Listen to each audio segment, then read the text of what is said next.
안녕하세요, 비트입니다. 오늘은 오목교 전자상가 역사상 두 번째로 비싼 장비를 리뷰해보겠습니다. 바로 중계차인데 가격이 무려 도입가 기준 60억입니다. 아무래도 지금은 시국이다 보니 아무래도 이걸 길거리나 시위 현장에서 마주치는 분들이 많을 텐데, 그런 분들의 호기심을 해결하기 위해 이 콘텐츠를 준비했습니다. 중계차는 흔히 크기에 따라 분류가 되는데요, 지금 보고 계신 차량은 크기가 중간 크기의 중계차라고 할 수 있습니다. 참고로 집회 현장처럼 이동성이 중요한 현장의 경우에는 크기는 작되 재빨리 어디든 이동할 수 있는 소형 중계차를 쓰고요, 지금 여기처럼 최근 많은 일들이 일어나고 있는 국회는 이것보다 덩치가 큰 중형 사이즈의 중계차가 보시는 것처럼 상시 배치되어 있습니다. 그래서 오늘은 지금 보고 계신 이 중형 중계차를 중심으로 리뷰를 한번 진행해 보도록 하겠습니다.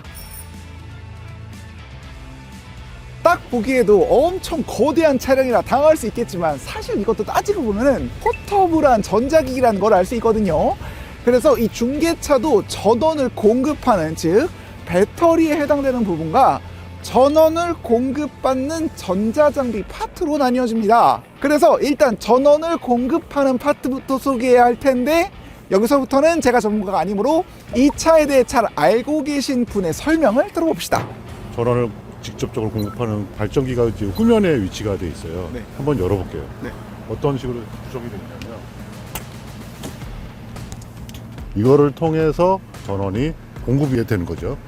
이 발전 용량이 대략 얼마나 되나요? 보통은 11kVA라고, 우리가 통상 11kW라고도 합니다. 대략적으로 뭐 거의 12시간 이상은 방송을 할 수 있는 조건이 됩니다. 이게 한 번의 길이면 몇 리터까지? 지금 한 200리터 정도가 들어갈 수 있게끔 공급이 돼 있어요.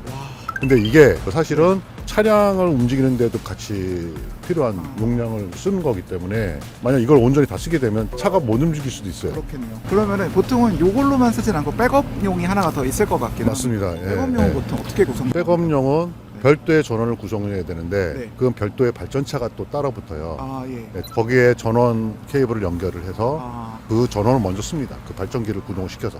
그렇게 연결이 되면은 이 자체 발전기는 일종의 서버가 돼서, 이거는 주로 쓰지 않고 메인 발전기가 문제가 생겼을 경우에 이 발전기를 구동시키는 거죠. 연결된 장치를 한번. 보통 전원 구성은 다 하부에 구성이 되거든요.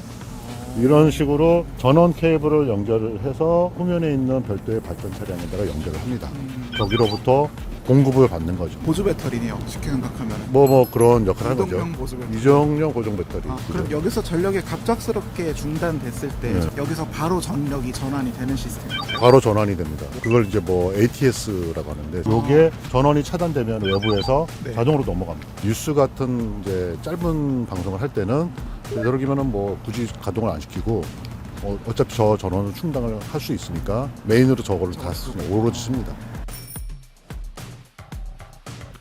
지금부터는 본격적으로 중계차의 각종 전자장비를 하나씩 살펴볼 텐데, 일단 앞이 아니라 뒷부분부터 봐야 합니다. 사실 이 중계차가 세워지면 가장 먼저 해야 되는 게 바로 이 뒤쪽에서 케이블을 꺼내 현장의 카메라에 연결하는 것이거든요. 이 국회 같은 경우에는 의사당 내에 설치된 카메라에 이 케이블을 연결하는 식으로 중계를 준비하고 있습니다. 중계차 뒤편에 수많은 케이블들이 구성이 되어 있는데, 케이블 드럼 하나당 카메라 한 대가 이제 연결이 되는 거죠. 하나, 둘, 셋, 넷, 다섯, 여섯, 7개의 드럼이 있어요. 그러면 이 중계차 같은 경우에는 맥시멈 7대를 사용할 수 있어요. 동시에. 여러 대, 7대의 카메라가 설치가 되면은 수많은 모니터를 통해서 보면서 적합한 영상을 스위칭을 하면서 좋은 화면을 뽑아낼 수 있는 거죠. 그럼 보통 이게 하나의 케이블당 길이가 얼마나? 지금 현재 여기 담긴 건 200m의 드럼이 담겨져 있습니다. 처음에는 설치할 때 이 선 연결하고 포설하는 게 네. 정말 힘드시겠어요. 사실은 그렇죠.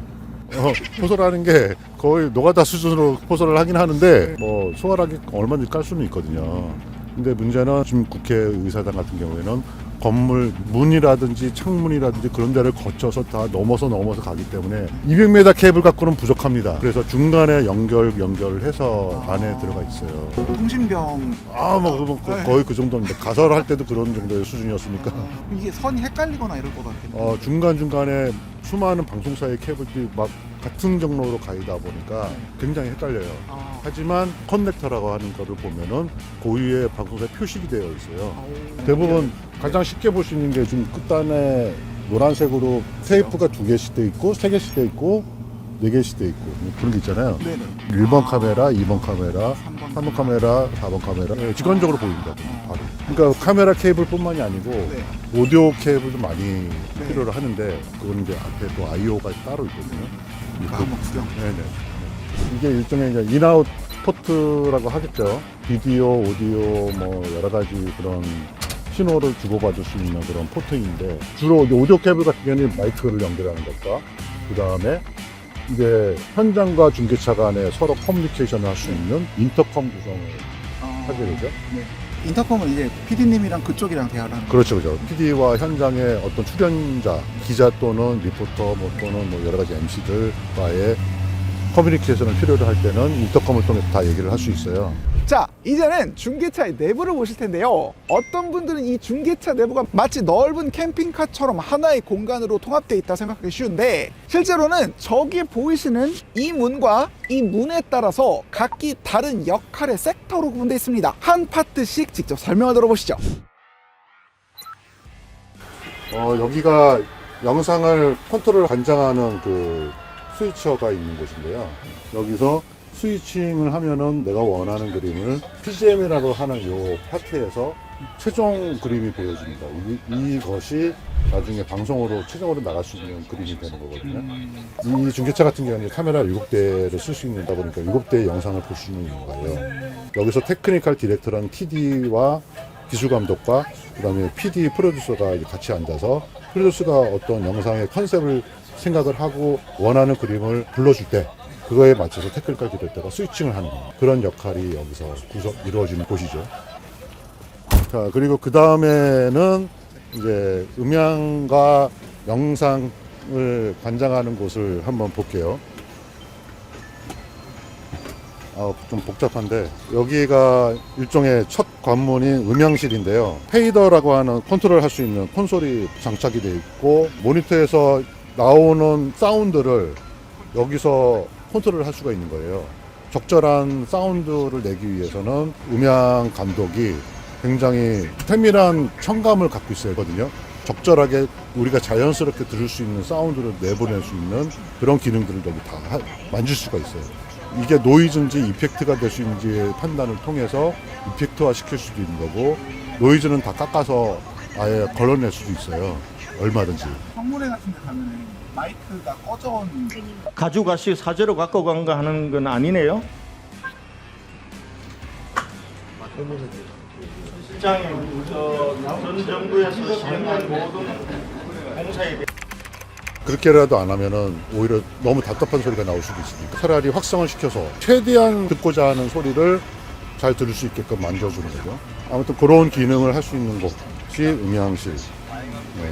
구분하기 참 애매하긴 하지만 음향실, 그 다음에 여기가 이제 서버를 관장하는 서버 파트, 일종의 저희가 보통 이제 렉이라고 하는데 서버들이 탑재가 되어 있거든요. 이 서버 하나당 저희가 카메라 4개의 소스, 영상 4개의 소스를 녹화 및 플레이를 할 수 있는 그런 장치들이에요. 이게 하나, 둘, 3개가 되어 있어요. 탑재가 되어 있어요. 그러니까 토탈 4, 30, 12개의 어떤 영상 및 그런 것들을 녹화도 하고 플레이도 할 수 있고 또 간헐적으로 필요로 하는 만큼의 편집도 가능합니다. 그 다음에 이제 여기 보시면은 영상을 컨트롤하는 OCP라고 하는데요. 지금 현재 7개가 되어 있잖아요. 그러니까 이 중계차는 맥시멈 7대까지 카메라를 구동시키는데 각각의 OCP를 통해서 그 한 대의 카메라를 컨트롤 할 수가 있어요. 빛을 뭐 밝게도 할 수 있고 뭐 줄일 수도 있고 뭐 또 어떤 색깔을 뭐 만져준다든지 우리가 바라볼 수 있는 자연스러운 색깔들을 조절을 할 수 있는 거죠. 이런 것들을 통해서 작업이 된 게 저 앞에 아까 스위처가 들어가 있는 그쪽으로 영상이 전달이 되면 거기서 그걸 보고 커팅을 해서 최종 PGM으로 나갈 수 있는 거예요. 그 다음에 이 차의 특징은 SNG라는 장치가 탑재가 되어 있는데 위성을 통해서 방송할 수 있게끔 위성을 이용하는 장치. 그래서 이게 좀 낮은 거. 예, 이 구조가 참 어려운 구조인데요. 사실 SNG가 탑재되지 않았으면 이 높이가 이렇게 낮지는 않았는데 안테나가 설치되어 있다 보니까 도로에서 도로 규정상 법규상 그걸 맞추다 보니까 자연스럽게 이 높이가 낮아지게 될 수밖에 없었어요. 조금 답답하죠. 그리고 그 SNG를 통한 장치들을 통해서 위성으로 나가게 돼 있습니다. 위성 말고도 다른 연결 방식이 좀 중계 방송을 하기 위해서는 현장에서 방송국으로 그 영상들을 다 보내줘야 되는데 SNG라는 위성 장치를 이용한 링크가 있고 또 마이크로웨브라는 장치를 통해서 마이크로웨브라는 거는 한국에는 남산과 관악산 두 군데 수신 장치가 있어요. 남산과 관악산을 통해서 이제 방송국으로 들어가게 되는 거죠. 그 다음에 광이라는 장치가 있어요. KT라는 곳을 통해서 광을 이용을 합니다. 카메라에다가 직접 단말기에다가 연결을 해서 전송을 하는 MNG망이 있고 인터넷 랜선을 연결을 하면 방송국으로 들여보내 전송할 수 있는 기능이 됩니다. 그렇게 SNG, 마이크로웨브, 광, MNG, 그 다음에 인터넷망 5가지의 링크 구성이 가능합니다. 궁금한 게 있는데 가장 바쁠 때는 언제세요? 또 이게 항상 바쁜 시간이 정해져 있고 항상 대기를 하거나 이래야 될까요? 요즘 같은 경우에는 이제 특정 사건이 이제 많이 벌어지다 보니까 뭐 이런 사건에 대비해서는 거의 24시간 바쁘다고 볼 수도 있어요. 누구 혹자는 그런 얘기를 하죠. 중계 쪽은 일종의 5분 대기조 같다. 그러니까 뉴스 전담을 할 경우에는 언제든지 바로 출동할 수 있는 그런 기능을 할 수 있게끔 사람들조차도 다 준비가 돼 있어요. 뉴스만 하는 게 아니고 뭐 예능부터 시작해서 외부에서 벌어지는 콘서트는 대부분 중계차를 이용을 해서 할 수밖에 없어요. 그러면은 현재 이 규모의 중계차보다 더 큰 중계차를 동원을 해서 서로 간에 다 연결을 합니다. 유기적으로 연결을 해요. 아까도 말씀드렸지만 이 중계차 같은 경우는 7대까지 가능하지만 메인 중계차로 모든 소스를 주면은 22대, 막 23대, 25대까지도 영상을 컨트롤 할 수 있는 거를 다 할 수 있어요. 그만큼 다양한 영상을 다양한 각도에서 카메라를 많이 쓰죠. 그러니까 굉장히 이 중계라는 게 스펙테클하고 액티비티하다고 설명을 드릴 수 있을 것 같아요. 그죠? 그럼 보통 대부분 다 엄청 베테랑 분이시겠어요? 대부분 경력들이 보통은 10년 이상, 많게는 20년도 넘게 업무를 하시는 분들이 많아요. 그러다 보니까 여기에 어떤 노하우라든가 이런 것들이 굉장히 많이 녹아 있습니다. 업무 특성상 전력 같은 거, 배터리 같은 것도 알아야 되고 이게 세밀한 것도 알아야 되고 맞아요. 그러니까 전기부터 시작해서 뭐 전자적인 어떤 그런 역할뿐만이 아니라 영상을 다루는 영상미에 대한 감각, 또 사운드를 만지는 음향 감각, 또 물리적인 하드웨어적인 그런 여러 가지 그 조치를 취할 수 있는 그런 전자적인 개념, 통신까지도 갖춰야지만이 적절하게 다 운영을 할 수 있는 사람들이 되지 않을까 싶은데요. 굉장히 어렵습니다, 사실. 생중계하면 좀 긴장되거나 이런 거 없으세요? 손이 떨리죠. 생중계 합니다라고 하는 그 순간부터는 음향 관계자는 손이 떨리기 시작하고요. 또 PD나 뭐 모든 사람들이 손으로 작업을 하는 거기 때문에 다 손이 떨립니다. 지금 특보 책임 얼마나 됐나요? 특보. 지금 현재 특보 정보- 현재 상황상 예. 거의 엄청 오래예요. 보통 지금 현재 이 3일부터 이 특보가 시작이 됐는데 거의 지금 며칠이 지났습니까? 거의 한 5일, 8일 정도가 지났네요. 그죠? 근데 앞으로도 계속 진행이 될 것 같아요.